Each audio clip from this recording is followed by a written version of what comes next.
Welcome back to the 7 o'clock show. Our guest tonight, actor Simon Delaney and GAA star Breathe Stack. But now with some tips on how to grow as a role model and persuader, and I especially need tips for that last one. As somebody in my house needs to be persuaded to do a little bit more. It's communications consultant Orlaith Carmody. Very well. How are you doing?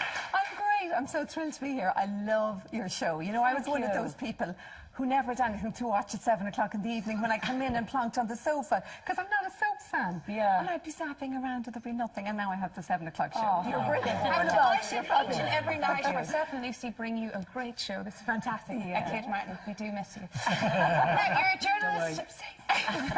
You're a journalist, a mother, and now you have a new book launching. You're an entrepreneur. You're so many different things. Communications consultant. Tell us a bit about. Maybe I'm just confused, am I? Never. No, I do wear an awful lot of hats. But yes, I run a communications consultancy and media training. I've done so for many years with my husband and business partner Gavin Duffy, who you know. We love. He comes in too often, exactly. And we help people with their communications. So it would be public speaking, or doing media interviews like this one, or coaching or negotiating, all those kind of frontline pieces where you're nearly judged. You know, as a former Rose, you were up there and everybody was saying, what's she like, what, you know, and they were judging you by how you spoke and how you looked and how you carried yourself. And that's life. That's the way it is. Yeah. So I help people get that right, I think. And I always think, too, because like on the big stage, like presidents, politicians, like how, because you are tired, so how do you always make sure you're on point with everything you communicate with? So give us the goss. Who does it well and who doesn't do it so well? Yeah, well, it's about planning and preparing, and I always think it's about speaking from the heart, because I think when people try to speak from a script, or they overuse the dreaded PowerPoint, they die in their feet. I was at a conference one time, and a gorgeous woman who was running a charity which was about violence for women. I mean, it was just, you know, it's just a wonderful, wonderful charity. You'd want to support her. And she was standing there going, "This is my charity, click. I want you to support it, click." And after it, I went up to her, and I never do this. It's not up to me to judge people. If they want help, they'll come and ask for it. Yeah. I never do this. But for some reason, I just felt there's a wonderful speaker in there bursting to get out. Yes. And I went up to her and I said, "Look, would you like me to help you? As my contribution to your charity, I don't want to, you know, no business arrangement." Yeah. She said, "Would you please?" And I actually worked with her, and it was like just putting a key in a big lock and clicking it. And she just is a wonderful communicator now. And that's what I mean by performing as a leader, because if she didn't want to be a leader, she just saw a problem she had to fix. She just had to set up this charity and fix this problem.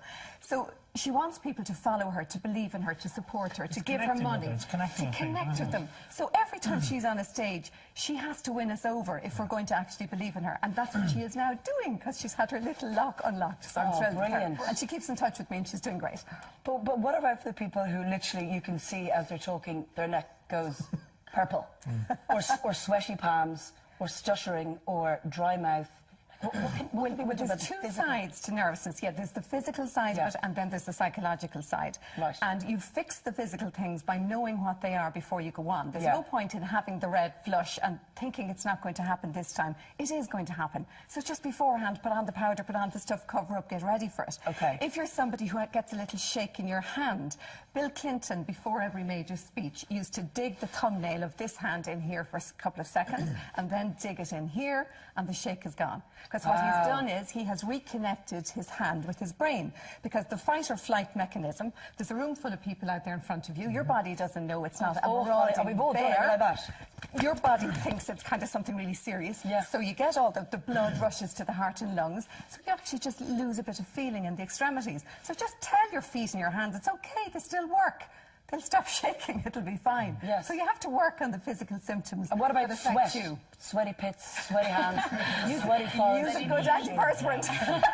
I don't mean personally. Really good antiperspirant. Yeah, I'm gonna lead Simon. How can you help Simon? I'm gonna lead on to that. Is it true? Do you picture people naked? Is that a good? No. Because then you're. Because I'm currently not looking at Simon. Some of the audiences like that. I'm sure he's lovely and well, we used to say that with auditions, picking up on your tips, that, you know, if you're walking into an audition with a sheet in your hand, put it down.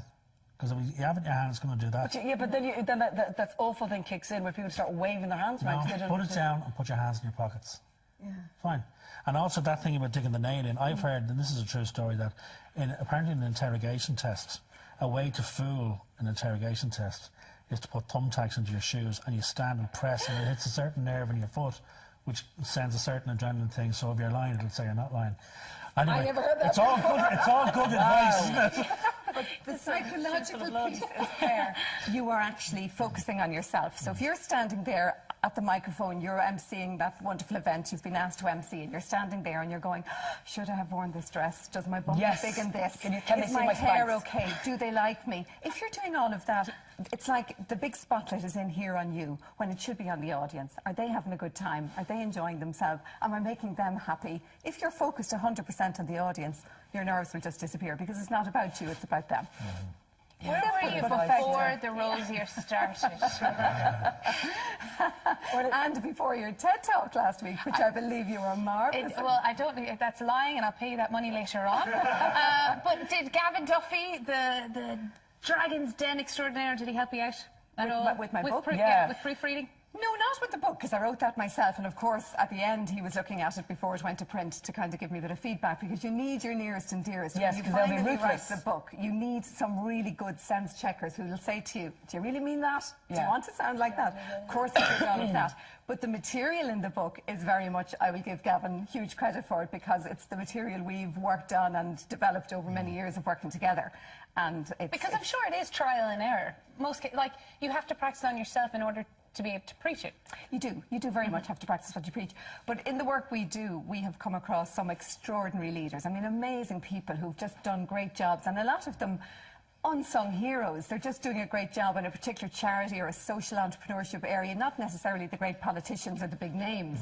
And, you know, I'm like a sponge. I mean, I might be teaching them a few of my tricks, but I'm absorbing huge amounts of what they have. And I felt like I had some great insights, and that's why I wanted to put them into the book, because I can't stand at the top of every training room. I can't work with everybody. Yeah. And I said, I really have good stuff here. I just want to share it with people.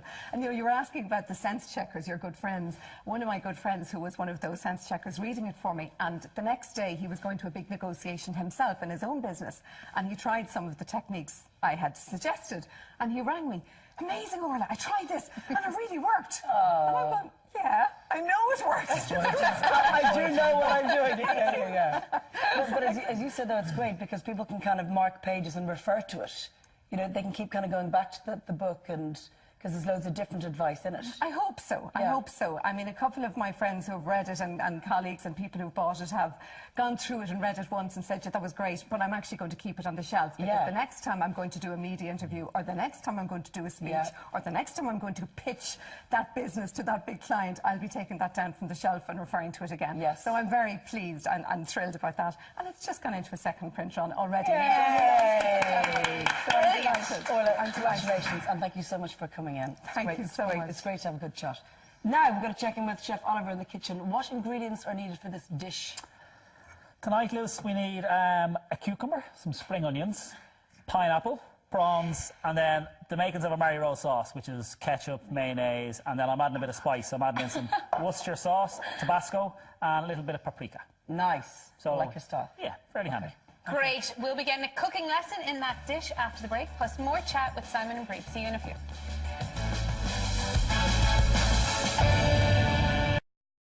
At Curry's.